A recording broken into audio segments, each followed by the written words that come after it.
नमस्ते दोस्तों। आज मैं आप सभी के लिए मंगलवार की बहुत ही अच्छी व्रत कथा लेकर आई हूँ। तो दोस्तों, इस कथा को आप पूरी सुनिएगा और इसका लाभ उठाइएगा। तो चलिए दोस्तों, मैं कथा को शुरू करती हूँ। व्यास जी ने कहा, एक बार निमिषारण्य तीर्थ में 80,000 मुनि एकत्र होकर पुराणों के गाथा श्री सूत जी से पूछने लगे, हे महामुने, आपने हमें अनेक पुराणों की कथाएं सुनाई है। आप कृपया करके हमें ऐसा व्रत और कथा बताइए जिसके करने से संतान की प्राप्ति हो और मनुष्य को रोग, शोक, अग्नि, सर्व दुख आदि का भय दूर हो जाए, क्योंकि कलयुग में सभी जीवों की आयु बहुत ही कम है। फिर इस पर उन्हें रोग, चिंता के कष्ट लगे रहते हैं, तो फिर वह श्री हरि के चरणों में अपना ध्यान कैसे लगा सकेंगे। श्री सूत जी बोले, हे मुनियों, आप लोग कल्याण के लिए बहुत ही उत्तम बात पूछी है। एक बार युधिष्ठिर ने भगवान श्री कृष्ण से लोक कल्याण के लिए यही प्रश्न किया था। भगवान श्री कृष्ण और युधिष्ठिर का संवाद तुम्हारे सामने मैं कहता हूँ, ध्यान से सुनिए। एक समय पांडवों की सभा में श्री कृष्ण जी बैठे हुए थे। तब युधिष्ठिर ने भगवान श्री कृष्ण से प्रश्न किया, हे प्रभु, नंद नंद गोविंद, आपने मेरे लिए अनेकों कथाएं सुनाई हैं।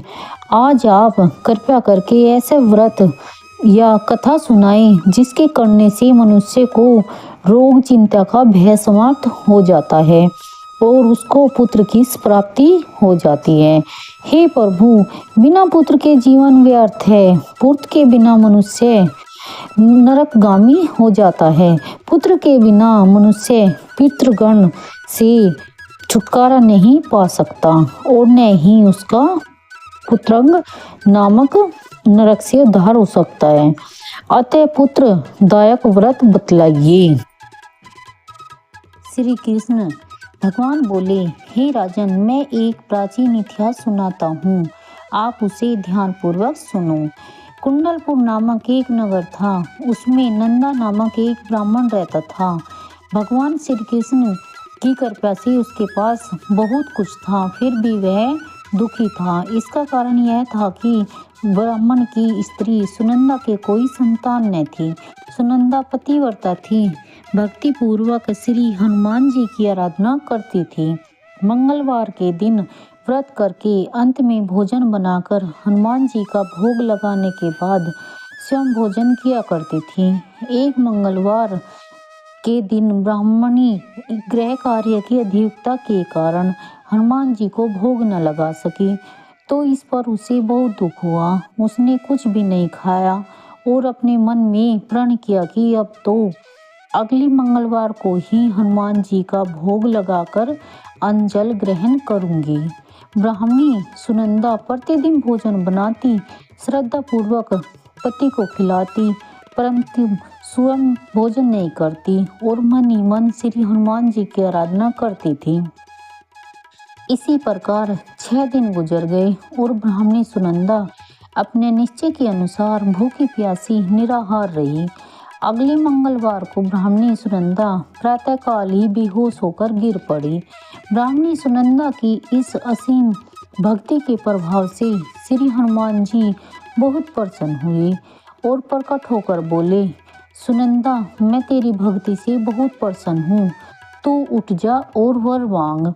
सुनंदा अपनी आराध्य देव श्री हनुमान जी को देखकर आनंद की अधिकता से वील हो गई और श्री हनुमान जी के चरणों में गिरकर बोली, हे प्रभु, मेरी कोई संतान नहीं है, कृपया करके मुझे संतान प्राप्ति का आशीर्वाद दे, आपकी अति कृपा होगी। श्री महावीर जी बोले, तेरी इच्छा पूर्ण होगी, तेरी एक कन्या पैदा होगी, उसके अष्टांग प्रतिदिन सोना दिया करेंगे। इस प्रकार यह कहकर श्री महावीर जी अंतर्ध्यान हो गए। ब्राह्मणी सुनंदा बहुत खुश हुई और सभी समाचार अपने पति से कहा। ब्राह्मण देव कन्या का वरदान सुनकर कुछ दुखी हुए, लेकिन सोचा सोना मिलने की बात सुनकर बहुत प्रसन्न हुए। विचार किया कि ऐसी कन्या के साथ मेरी निर्धनता भी समाप्त हो जाएगी। श्री हनुमान जी की कृपा से वह ब्राह्मणी गर्भवती हुई और 10वें महीने में उसे बहुत ही सुंदर पुत्री प्राप्त हुई। यह बच्ची अपने पिता के घर में ठीक उसी तरह से बढ़ने लगी जिस प्रकार शुक्ल पक्ष का चंद्रमा बढ़ता है। 10वें दिन ब्राह्मण ने उस बालिका का नामकरण करवाया। उसके कुल पुरोहित ने उस बालिका का नाम रत्नावली रखा, क्योंकि यह कन्या सोना प्रदान किया करती थी। इस कन्या ने पूर्व जन्म में बड़े ही विधान से मंगलदेव का व्रत किया था। रत्नावली का अष्टांग बहुत सा सोना देता था। उस सोने से नंदा ब्राह्मण बहुत ही धनवान हो गए। अब ब्राह्मणी भी बहुत अभिमान करने लगी थी। समय बीतता रहा। अब रत्नावली 10 वर्ष की हो चुकी थी।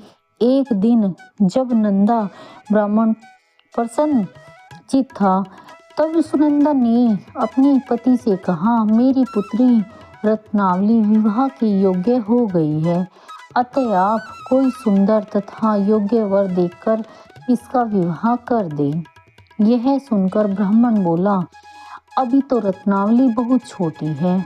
तब ब्राह्मणी बोली, शास्त्रों की आज्ञा है कि कन्या 8वें वर्ष में गौरी, 9 वर्ष में रोहिणी, 10 वर्ष में कन्या, इसके पश्चात रजस्वला हो जाती है।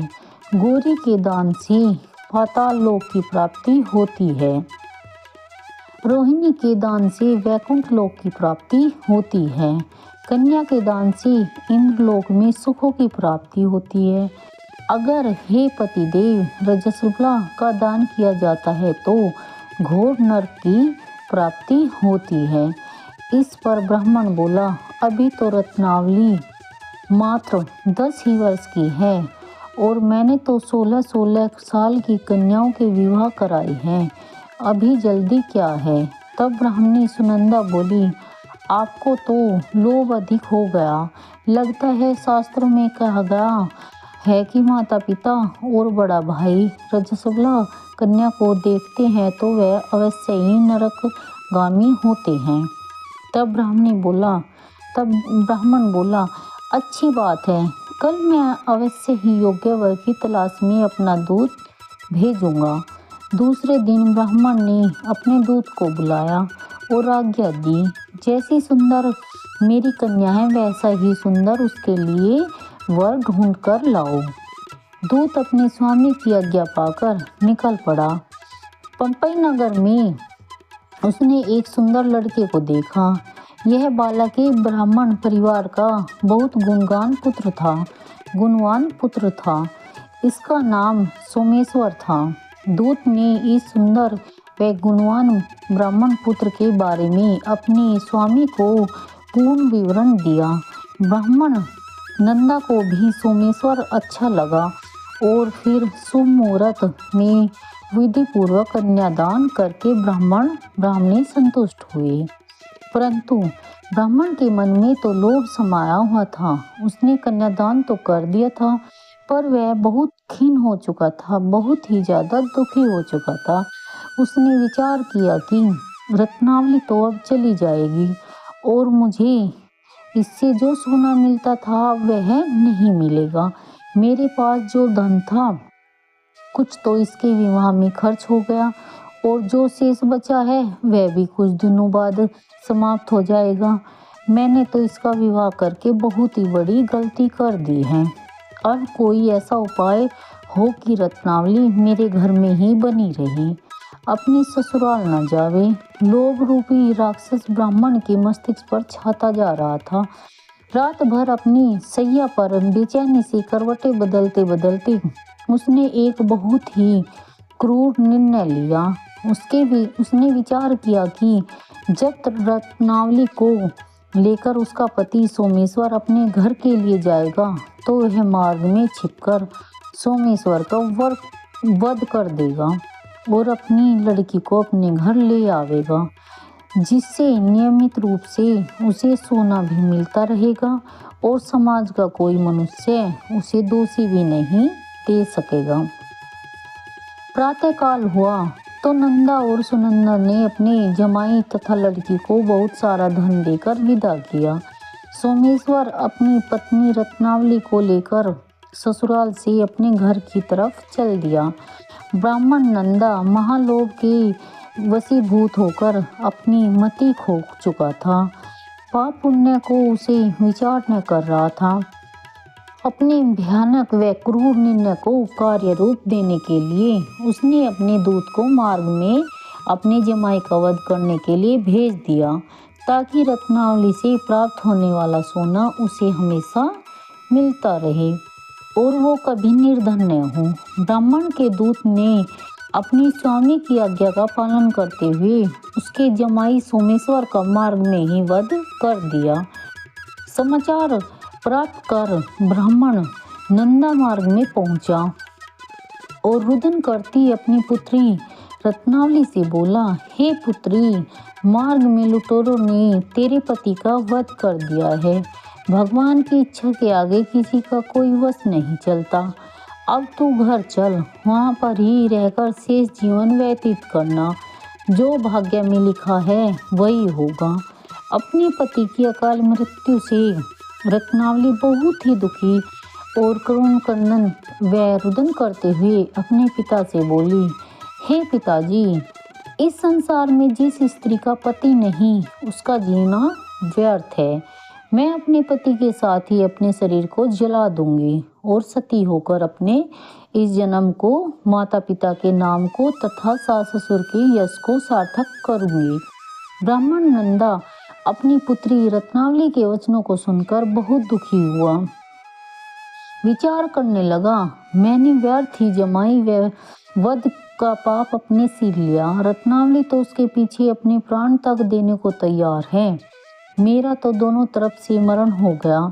धन तो अब मिलेगा ही नहीं। जमाई वध के पाप के फलस्वरूप यम यातना भी भुगतनी पड़ेगी। यह सोचकर वह बहुत दुखी हुआ। सोमेश्वर की चिंता बनाई गई। रत्नावली सती होने की इच्छा से अपने पति का सिर अपनी गोद में रखकर चिंता में बैठ गई। जैसे ही सोमेश्वर की चिता को अग्नि लगाकर वैसे ही प्रसन्न हो मंगल देव वहां पहुंच गए और बोले, हे रत्नावली, मैं तेरे पति भक्ति से बहुत प्रसन्न हूँ, तू वर मांग। रत्नावली ने अपने पति का जीवन दान मांगा। तब मंगल देव बोले, रत्नावली, तेरा पति अजर अमर है, यह महाविधान भी होगा और इसके अतिरिक्त तेरी जो इच्छा है वह वर मांगो। तब रत्नावली बोली, हे गुरु के स्वामी, यदि आप मुझ पर प्रसन्न है तो मुझे यह वरदान दीजिए कि जो भी मनुष्य मंगलवार के दिन प्रातःकाल लाल फूल लाल चंदन से पूजा करके आपका स्मरण करके उसको रोग व्याधि न हो, स्वजनों का भी वियोग न हो, सर्प अग्नि और शत्रुओं का भी भय न हो। जो स्त्री मंगलवार का व्रत करे वह कभी विधवा न हो। मंगल देव तथास्तु कहकर अंतर्ध्यान हो गए। सोमेश्वर मंगल देव की कृपा से जीवित हो उठा। रत्नावली अपने पति को पुनः प्राप्त कर बहुत प्रसन्न हुई।